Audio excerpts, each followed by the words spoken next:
Ladies and gentlemen, welcome to the Gig Member Q&A call. Today is Tuesday, June the 27th. Your host, Scott Massey and James Cronk with you. James, great to see you. And, if I'm being honest with you right off the top here, I really don't know a lot about the topic of mindfulness. As we were preparing for our call here, it dawned on me that I really wasn't familiar with, the term and how, it kind of applies to the work that we do, club managers do, really any business professional does. So, I started thinking, the reality is, when it comes to club management in 2023, more is being asked of club managers than ever before. The same applies to department heads. And stress management, it can be a real challenge for some. It can be a real issue.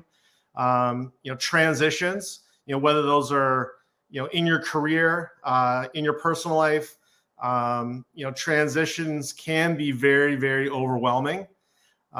Workplace challenges, things like communication breakdowns, employee disengagement, high turnover rates. Those are very real issues for clubs right now. And, the topic of work-life balance.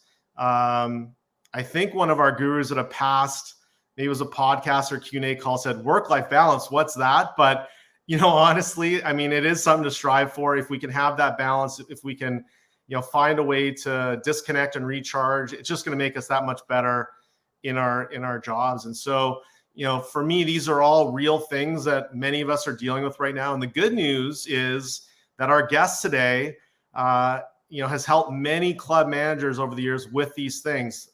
He's got some great techniques, some great strategies that we're going to talk about today to address all of these things. And I know there's a few people out there in Gig Nation that are huge fans of Craig and Rick. And so, really excited to have an open mind today and learn and find out more about this topic of mindfulness and how we can use it to our advantage. Scott, as you went through all of those things, I was thinking fail.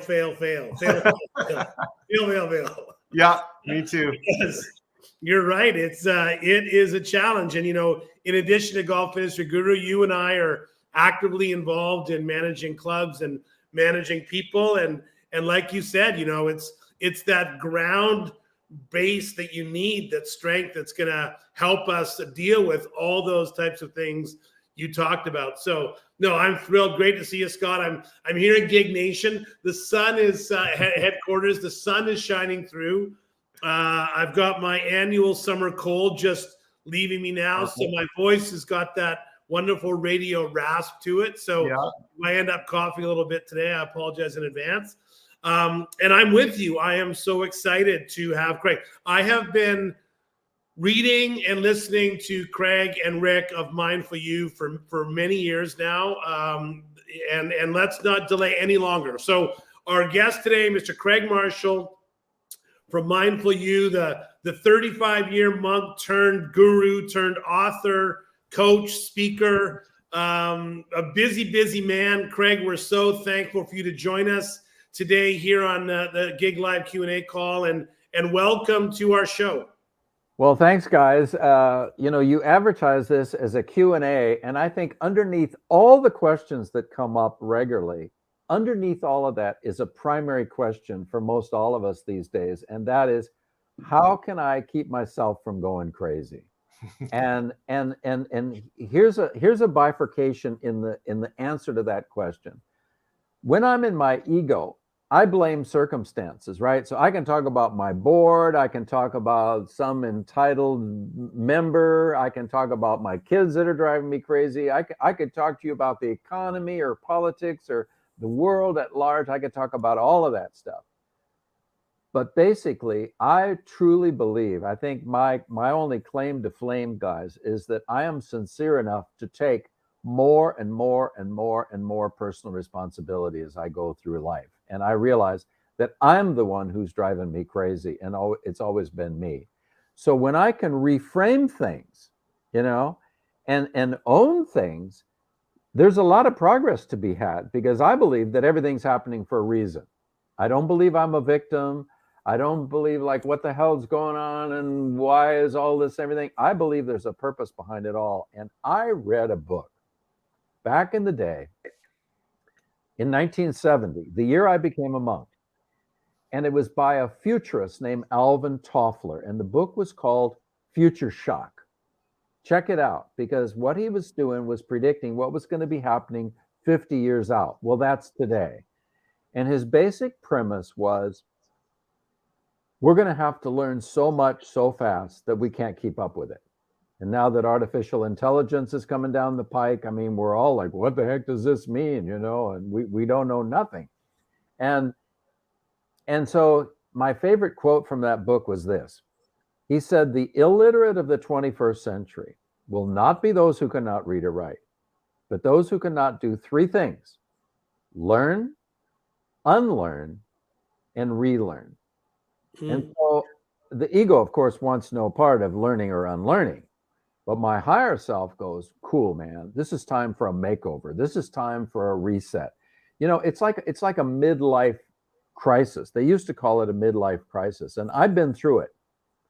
But I didn't frame it as a crisis. It was a midlife course correction opportunity where somehow something taps you on the shoulder and says, hey, do you want the next few chapters of your life to look pretty much like the last few chapters of your life? Or do you want to take a different tack? Do you want to be a little more conscious? Do you want to play the game a little differently? And so that happened to me. And that's what gave me a lot of clarity and focus. It's scary, to be sure, because you're going on kind of a hero's journey, but just a little about my background, because I'm a really weird guy. I grew up with really cool parents. They were childhood sweethearts from Kentucky. I grew up in Southern California, but they were originally from Kentucky. So they were down-home people. They were solid citizens. But you know what the difference was between them and me fundamentally? Is they went through 13 years of the Great Depression, right? They were living in a trailer, traveling around the South, looking for work, you know, I mean, and then my dad was gone 4 years in World War II, but I never heard them complain. They were never bitter about all that. Indeed, I think it gave them character. Where I was strictly middle class, but compared to them, I had a silver spoon in my mouth the whole way. You know, I had an education. I was in the Scouts. I was in the YMCA. I played Little League baseball. I was plugged into a community, and whatever struggles they had, I was not aware of. So I had this pretty cool glide path, okay? But when I was 10 years old, I stumbled onto acting. And through a friend of mine who was in the acting business in Hollywood, I happened to be with him one time when he went on an interview for a job at Warner Brothers. And I ended up looking like the guy they were trying to do a lookalike for. And so I got my first job. Well, for 10 years, I did hundreds of commercials and episodic television shows. So I probably sold your parents Coca-Cola and Kellogg's Corn Flakes and a whole lot of crap. But out of that, I grew up with adults, and I grew up with a lot of celebrities.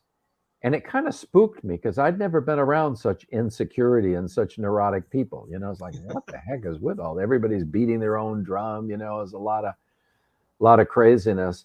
But during that process, for whatever reason, I stumbled onto three mentors, people who took me under their wing, and it completely changed the trajectory of my life. And the first of all people was Ronald Reagan. I met him when I was 13. He was the president of the Screen Actors Guild. This is before his political career.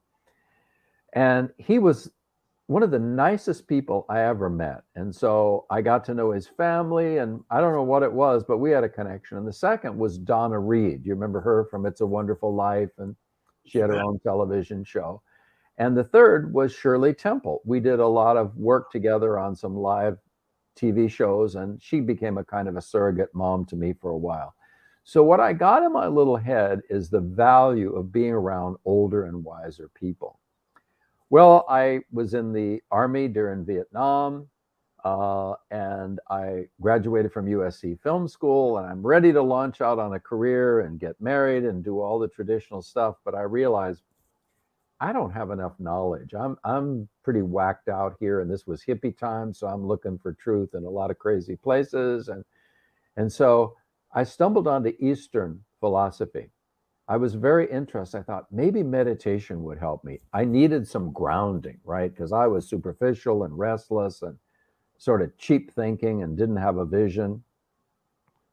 And so I got into that, and within a year, I actually had a calling, one of these intuitive experiences that pushed me into being a monk with an organization called Self-Realization Fellowship, which is a very balanced, non-denominational organization. It's worldwide. There's hundreds of thousands of members, and they just teach basically how to deal with the restless, superficial mind, how to get your stuff together, primarily through meditation, introspection, study, these kinds of traditional things. But I was in an environment as a monk 24/7. And of course, the word monk just means monos. It means focus. To me, it means first things first. And all of that stuff that Stephen Covey and everybody else has talked about through the era. And so I was a monk for 35 years, and we meditated 5 times every day. And so we're going to have a talk today where we can talk about work-life balance, which we hear a lot about from club professionals, people working in the golf industry.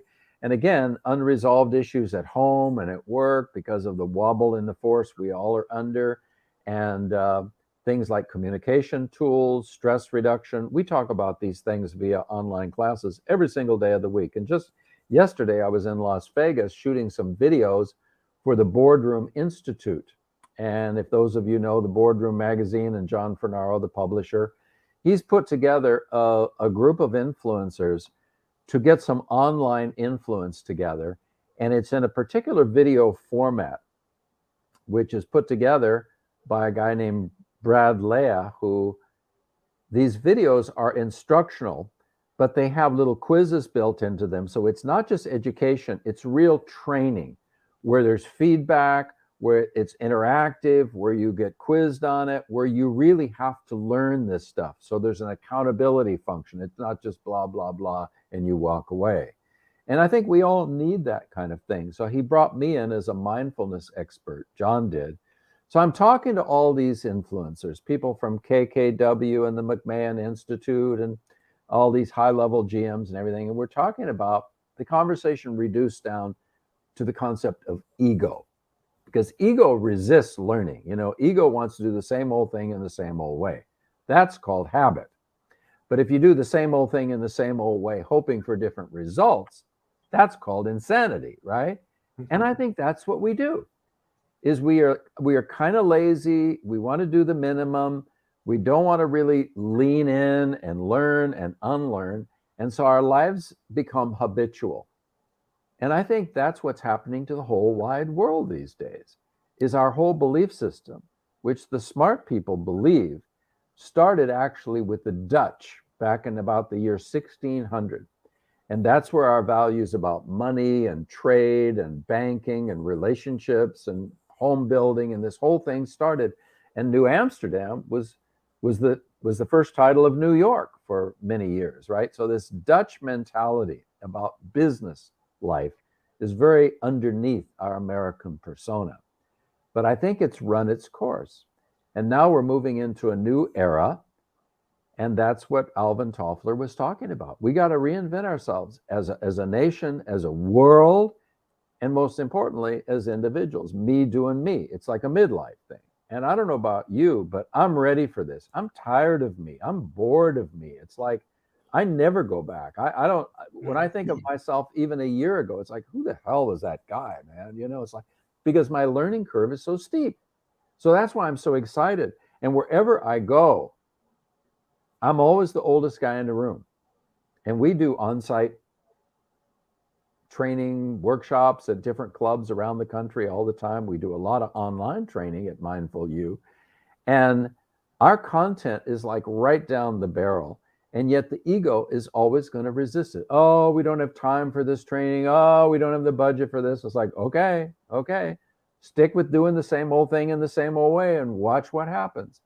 Craig, what are some of the core? Thank you. That's fantastic. And you know, we're going to run out of time so fast in this session today because there's so many things that I want to ask you about. But what are some of the core elements of mindfulness? Like when you to get yourself out of that ego and that habitual of doing the same thing, what are some of the elements of mindfulness in your world? Okay, you want to talk turkey? Here it Yes, is. turkey and mindfulness. It's not so much of an intellectual understanding, it's actually experiential. It really is. So instead of talking about it, if you'll give me 2 minutes, I'll actually show you.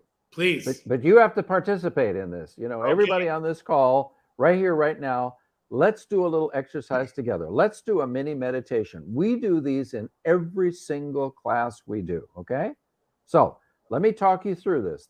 And before we do this, let me tell you, I don't see meditation as a religious experience. I don't see it even as a spiritual experience. To me, it's a sanity exercise. And we all need a timeout, right?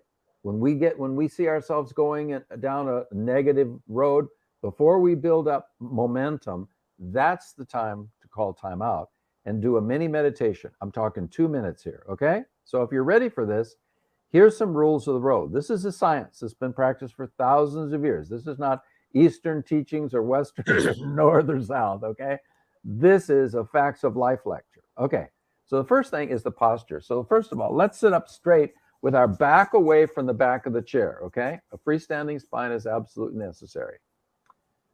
Okay, now the second thing is the hands. Take your hands and with the palms upturned, put your hands at the junction of the thighs and the abdomen. Tuck your hands in there. And what this does is it pushes the shoulders back about 3 inches.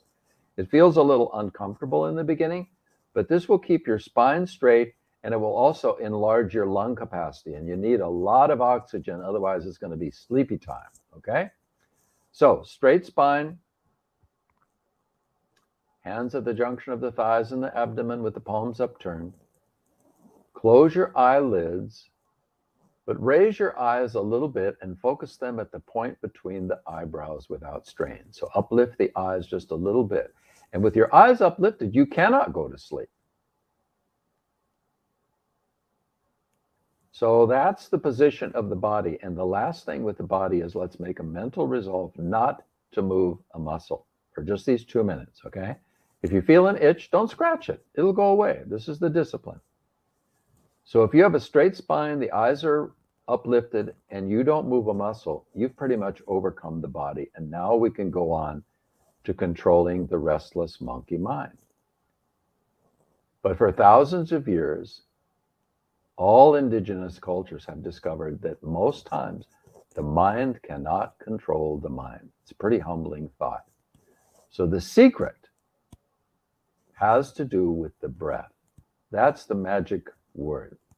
So what we're going to do is do a simple breathing exercise, but we're going to do a preliminary one first. So double check that your eyes are still uplifted with the eyelids closed. And let's begin by taking a deep, slow inhalation, filling your lungs through the nostrils. So let's inhale through the nostrils now. And exhale through the mouth. Inhale. Exhale. Inhale. Exhale. Now just breathe normally. Double check that your eyes are still focused between the eyebrows. Put your attention at the nostrils and just be aware of only one single thing, the breath. Is it coming in or is it going out? Thoughts will continue to come, but this is a no thought zone, so just push those thoughts gently away.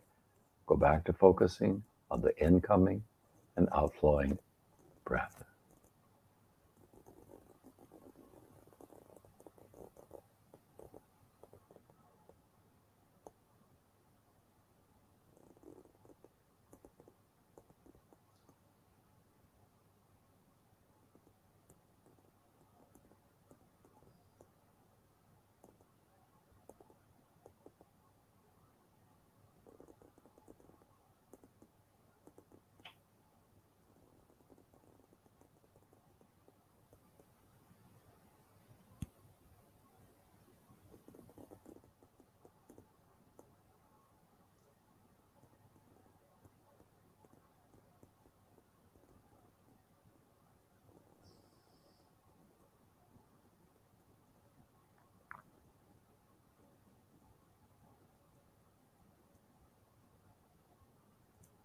right, let's open our minds and open our eyes.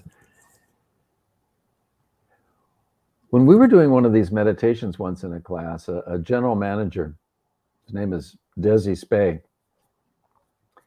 in Arizona, and he said, I was looking at my Apple Watch, and he says, during that time, I just dropped my heart rate 20 beats a minute. It will happen every time. Why? Because it's a science. So what will happen in this meditation is your heart rate's going to go down, your breath rate's going to go down. Most gratefully, your thought rate is going to go down. But just think about the breath. As your breath slows down, the interval between inhalation and exhalation, and the interval between exhalation and inhalation, that little gap of non-breathing is going to get larger and larger and larger. And you say, so what? But in those gaps, what fills that gap, the first thing is peace.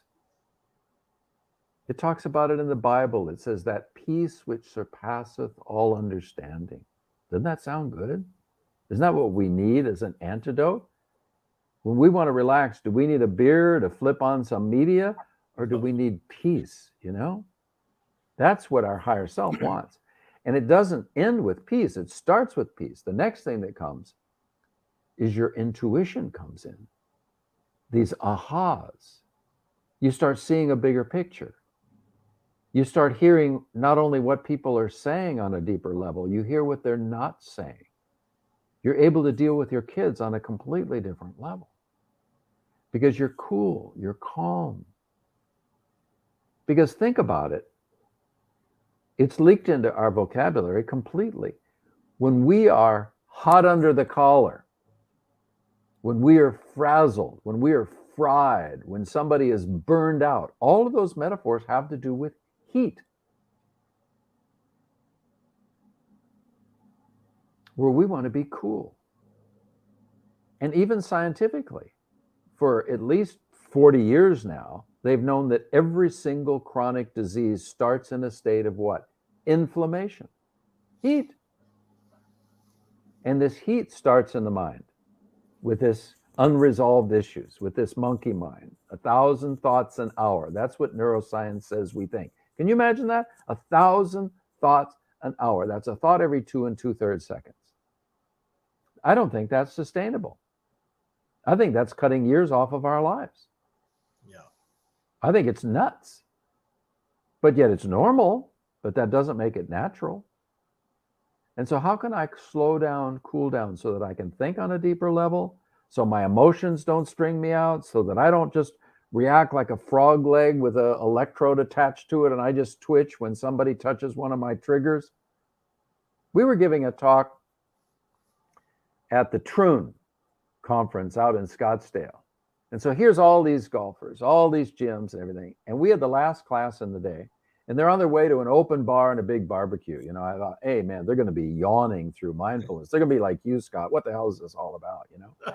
And I thought, how to get these guys' attention? Well, let me challenge them. And I said, okay, let's talk about our beliefs. We all have a lot of beliefs, but do you know what a belief is? Raise your hand. Do you know what a belief is? It's like fish faces. Nobody knows what. I said, a belief is just a thought you keep thinking. A belief isn't true. A belief isn't real. You can't put a belief in the bank. It's just a thought you keep thinking. You've carved a little neural pathway, okay? Okay, what's a thought? Do you know what a thought is? Anybody know what a thought is? Raise your hand. Of course, no hand goes up. Where do thoughts come from? They come from outer stimuli, the subconscious mind. We don't even know. Thoughts are like champagne bubbles. They just come up from somewhere, pop on the surface of our awareness, and then we have to make a decision very quickly because 2 2/3 seconds later, another one's going to be coming down. Am I going to share that thought? I got to schedule that thought. Should I dismiss that thought? And then boom. No wonder we're tired at the end of every day. And we tell general managers and department heads every single day in our classes, you know what the truth is?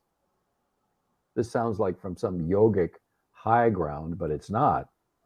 Your jobs should not be taking energy. Your job should be giving you energy. You should go home jazzed at the end of the day. I made such a difference. I met the coolest people. I learned so much. I unlearned some important things these days where you're like a kid.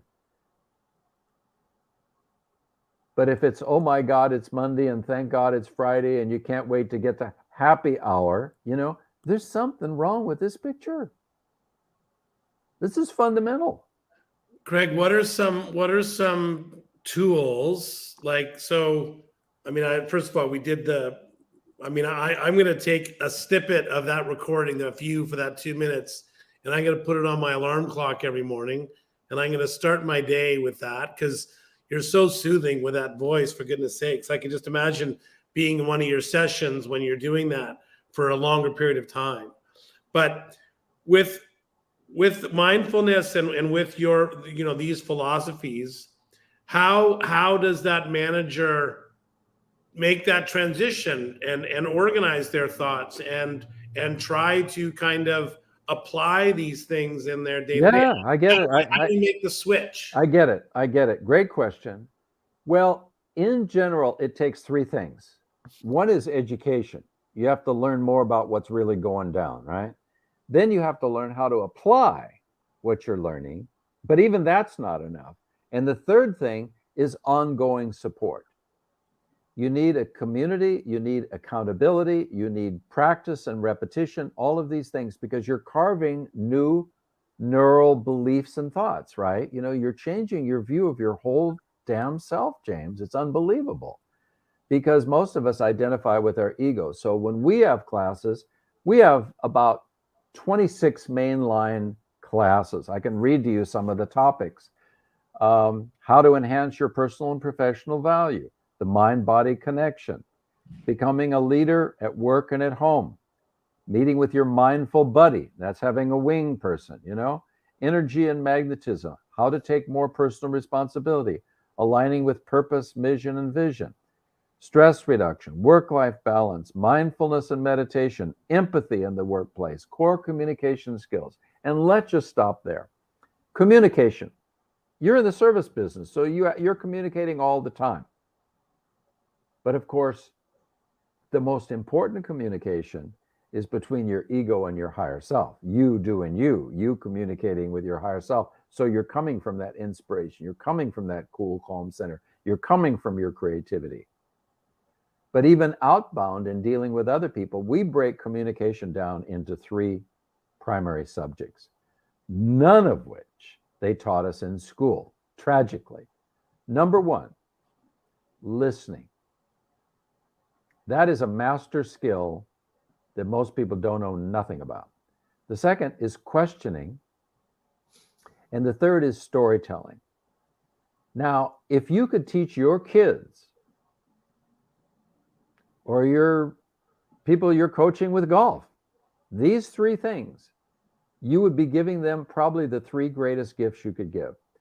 Number one, if you were a master listener, you would become the most popular person in town. Yeah. Why? Because people want to be heard, right? So it's like you're gonna be an unofficial counselor. When you speak, they're gonna listen. Okay, listening. That starts the whole ball rolling. The second is questioning.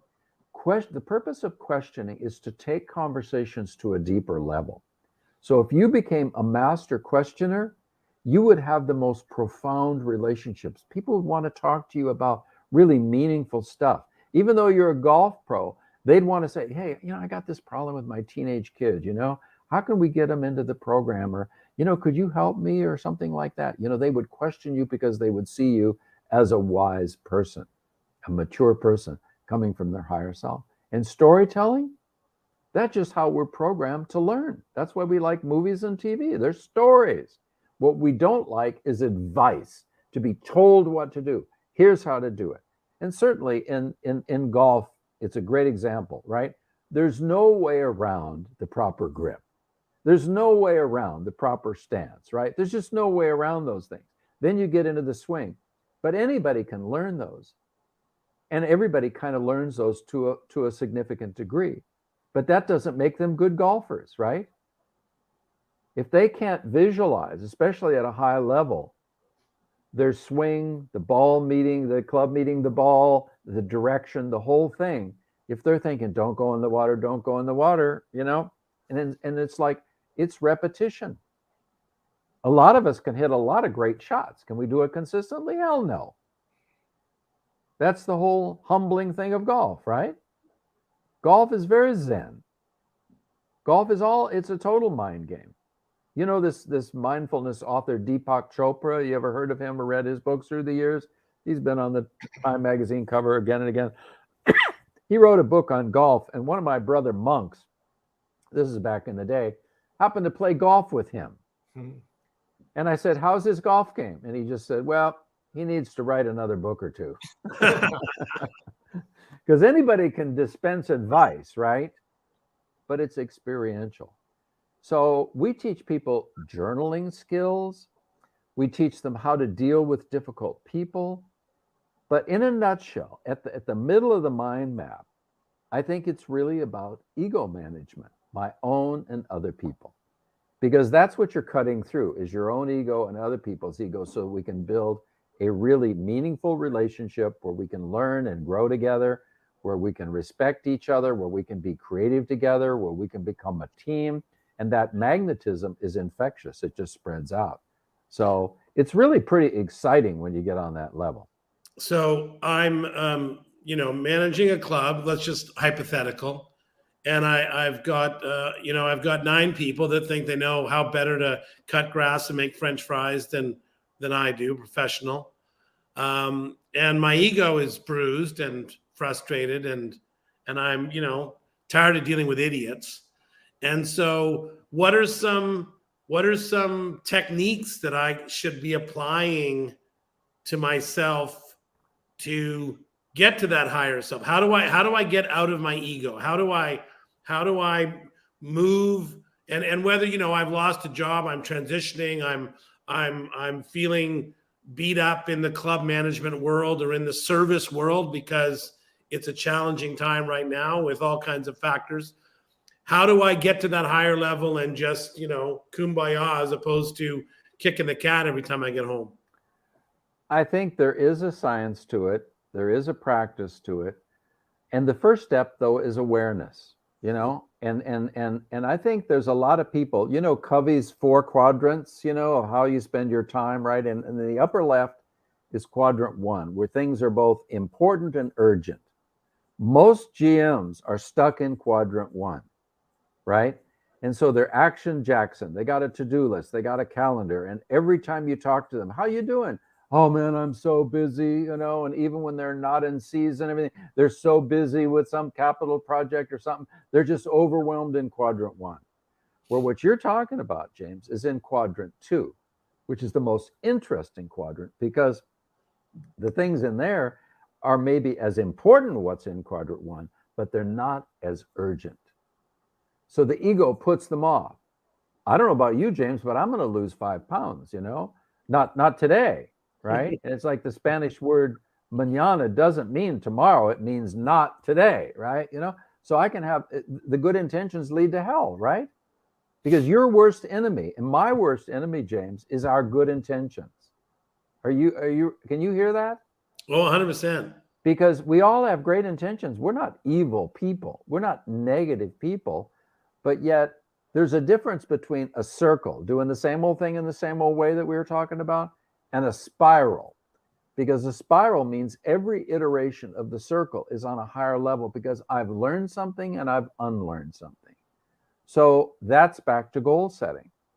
And I do not think I or you or anybody on this call can do it by themselves. I think we need support. That's why we have interactive classes where part of it is education, like we're doing right now, and then part of it is a group discussion. People are complaining, people are doubting, people are sharing, and in that, it's kind of like group therapy, it's a support group. But in that, people go, this is pretty cool. First of all, I'm not alone. Second of all, somebody's always going to come up with something I haven't thought of, right? Because it's about learning, but the ego don't want to learn nothing, right? We were giving some classes to a whole bunch of Midwest CMAA chapters in Minneapolis a few weeks back. And again, it was the end of the day, and they'd had a lot of great classes, but everybody's tired. And most of them were golf professionals or GMs. And so I thought, well, okay, I better challenge these guys to wake them up. And I said, I'm going to ask you a question that not one person in this room can answer. And they all just glare at me. Who do you think you are? I know a lot, Yeah, you may, but you don't know this. And you know what the question is? I don't know. What's the most important thing you don't know? I love it. Yeah. Because that's called expansion of consciousness. What don't I know is outside my knowing. And in a transition era like we're in right now, what we don't know is very important. Because you're asking a lot of pragmatic questions, but there needs to be some sort of basic understanding before we even get to the practical. And I want to talk about contrast. And this is a word that comes out of the law of attraction, which is getting a lot of traction now. What we're seeing in the whole world right now is a lot of contrast, right? Or let's look at politics in this country. The middle is disappearing, right? There's a lot of fundamentalists over here, and there's a lot of fundamentalists over here, and they're clashing big time, okay? And that's spooking a lot of people, right? What is the purpose of the conflict or contrast between A and B? It's not for A to win, and it's not for B to win. It's to develop C or D or E. Why? Because the old Dutch paradigm has run its course. We're out of gas. We need some new thinking. We need some creativity. We need some collaboration. Don't you think every club needs that? Don't you think every family needs that to go to a next level? That's just what evolution is all about. But if you're in your ego and you want to stay the same and you don't want to learn and you don't want to unlearn, then you're toast. You're going to get run over by evolution. Because right now, change, growth is the name of the game. And those who can't ride that dragon are going to be plenty scared and plenty spooked. Craig, you and Rick in your program come across hundreds of managers of all levels, and you work with hundreds of managers in your programming. What are some qualities of those people that you see that become successful in that introspection, or are able to expand, to get to their higher level, or to change, or to try different new things, or to put themselves aside to lead people in a better way? Like, what are when you sit in that room of 100 people, just like Scott and I have done before, you look out in the room and you know that 10% are going to get it and are going to take it and are going to run with it, and you know that 20% are going to be on their phones for the entire hour, and then you know that the 70% are trying to figure what just happened. So, what are some traits and qualities that you see for those that are able to adapt and change and embrace and move forward? Yeah, it's a great question, James, because I think you hit it on the head when you said 10%, because I see it, there's a bell curve, right? And most people, they may say, oh, this is great stuff. I want my people to go through this. I don't want to, I'm not going to attend anymore, but I definitely want my people. They need this. They need it. I don't need it. And that's not a leader, right? And it's the same with managing a board. It's like, first of all, we're all in the same soup. So on the outside, the outliers of the bell curve are 5% and 5% on either side. And these 5% over here are just wiser. They're older souls. They get it. The quality, number one, to answer your question, is openness. Openness to commit. Openness to learn and unlearn. These 5% over here are people that have to change because they've lost a job, their relationship. I remember somebody, when I first got into the club industry, somebody told me, you got to know who you're dealing with. These board members and general managers and even department heads, a lot of them are 2 drinks away from being an alcoholic. They're 2 arguments away from getting divorced. and they're 2 board meetings away from getting fired, And so that may be a little exaggerated, but there's some truth there, What a business. Yeah, right, but that's broad-based these days, The whole society is pretty fragile these days, right? Mm-hmm. And naturally so in a transition time. I'm completely optimistic, but we're moving from like a middle-age thing into a new renaissance, but the transition is going to be kind of messy. But I do think it comes down to practice, and I do think it comes down to support.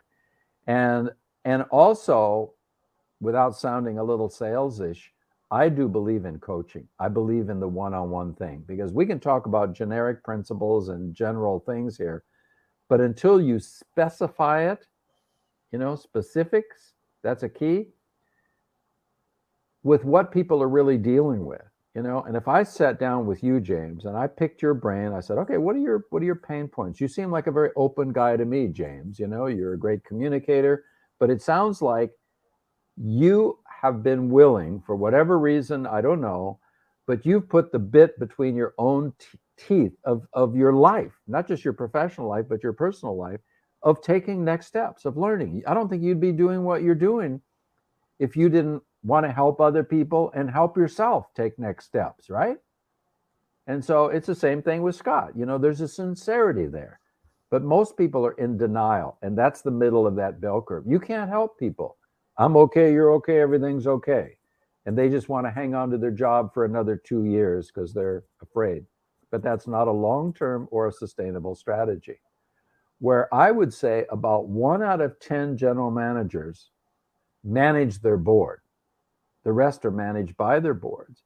And with the 501c7 bylaws and rules and everything, these rotating boards, and where the boards are both your bosses and your customers, it's so funky, these multiple relationships, that I don't know how it really is sustainable unless somebody has such clarity and such emotional intelligence and such communication skills.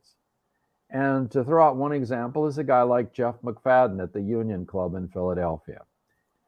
He's brought us in to coach his teams on many levels, many times. And in talking to him, he's taken their club from, I don't know what they were doing when he first got there 10 years ago, but now it's over 100 million, so it's like, it's the Jeff show. Other people are like this. And certainly he's skilled. Certainly he's experienced. Certainly he's savvy. But he'll tell you, I don't know enough to be a winner, but I've hired the right people. I've trained them up. That's why I bring in you guys, is to get them out of their ego, to keep them learning, to keep them growing. And because they are that, it really comes down to the law of attraction. And I don't like talking about this too much because it sounds a little spooky to people. But at the end of the day, it's an issue of magnetism. Cool people attract cool people. People who are learning are going to attract learners. People who own their crap and, can be transparent, they're going to attract those kind of people. And those kind of people are going to go up, up, up. They're in the spiral. Other people are in the circle. They're doing the minimum. They're just getting their check, and they may be great functionaries, but they're not people that you can build on. Craig, we've only got 5 minutes left or so, because I know you've got a very busy schedule, and my goodness me, there's so many, the coaching part. I love what you talked there, because, if I went and hired a trainer at the gym, if I wanted to lose that 5 pounds you're talking about, and I made the commitment to hire a trainer at the gym, I would expect to get those results. That trainer would hold me accountable. They would put me on a program. They would, excuse me, tell me, here's the things you need to do to get the results you want to get. They would teach me what I don't know, or they would make me aware of things that I don't know that's going to help me get my goal. Yet people don't look at the same way when they talk about coaching for career, or coaching for their personal challenges, or counseling, or they think that you need to kind of be desperate and that 2 drinks away from a divorce before, it's way too late at that point. But that's okay, James, because they stay in the circle. Yeah. And pain is their teacher, and they'll end up at that 5% over on the left side of the bell curve, But the wise people say, I don't need to go the pain route, you know? Yeah. I'm willing to pay the price. I am going to join the gym in February and stick with it through summertime, you know? Yeah. How many people do that? And this is much more important than losing 5 pounds, you know? And it's like, this is going to make me a better parent, a better partner, everything. Why? Because the way you do anything is the way you do everything, right? Yeah. Because I have this mindset. And so if I have hot buttons and I'm not aware of my hot buttons, and let me just leave you with one thing. When I was a monk, I heard some old cassette tapes back in the day done by some Catholic nuns, and they were talking about relationships. And they said, you know who the person in an intimate relationship, most people have partners at home, right? You know who the person is that's in charge of that relationship? The person who's most conscious at that moment. Where I can tell when my wife gets tweaked, you know, I can tell she's upset. She's over amping this. She's lost perspective. Her emotions have taken over. She's freaking out. So my role has to shift. I need to be empathetic. I need to ask her really good questions. I need to be there for her. I don't try to fix it and be the man kind of thing and be the leader and give her advice. You know, she can't hear nothing, right? I just have to be instead of do, right? But I can tell now because I'm sincere enough to know when I'm whacked out, when I'm seeing red, when she's touched one of my hot buttons, you know, and I go, okay, I need to listen to her. Right now, she's the guru, not me. And so she can talk me off the ledge and, you know, de-emphasize this and bring it down, everything without a bottle of wine, you know? And that's a real friend, right? So I'm not escaping, I'm really overcoming, you know? But that requires training, that requires coaching, that requires investment in the self. So if people want to send me an email, I'm Craig@mindfulu.org, you know, and just a little bit of coaching, you know, plant some seeds, giving you some best practices. I'm not selling coaching because we got, as you say, a full schedule. But just a little bit of that can be a jump start. What do you think, Scott? Well, I think today's been super interesting. I mean, we've obviously just touched on the surface of things, but you know, somebody commented before, I hope that we do a mini meditation, and that was awesome. I definitely felt different coming out of that than I did going into it. Yeah. You know, the morning was a little bit hectic for me. The emails were flying in, and I was definitely feeling that stress. And you know, just something simple like that. Yeah, I just felt so different coming out of it. So, you know, today's been extremely interesting and extremely educational, and leaving me wanting to learn more. That's for sure. Well, Yeah, me too.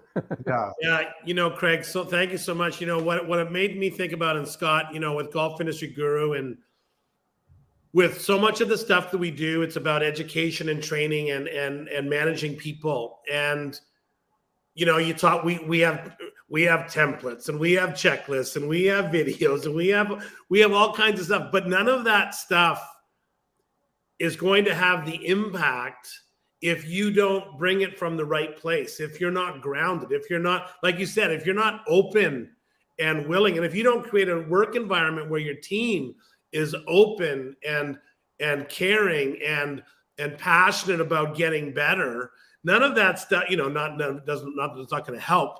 But what you're doing with mindfulness, Craig, and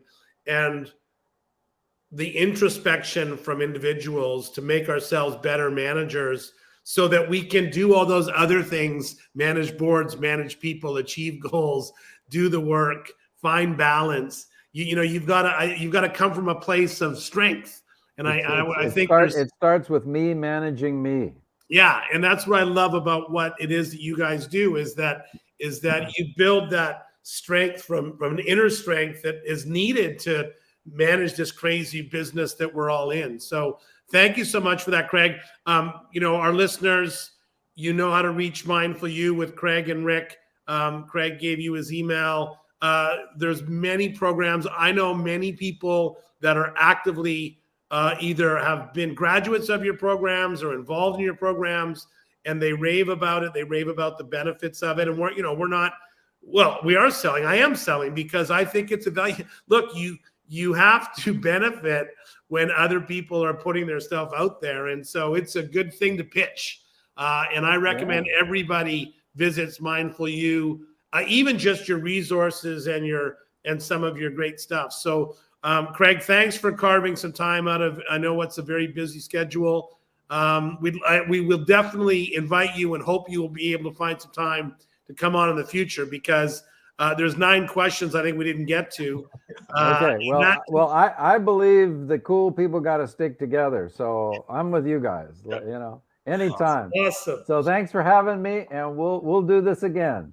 Thank you so much, Craig. Gig Nation, you guys have a wonderful day. We look forward to seeing you next month on our next live Q&A call. Scott, awesome as always. Okay, bye. Thanks, for now. everyone. Have a great day.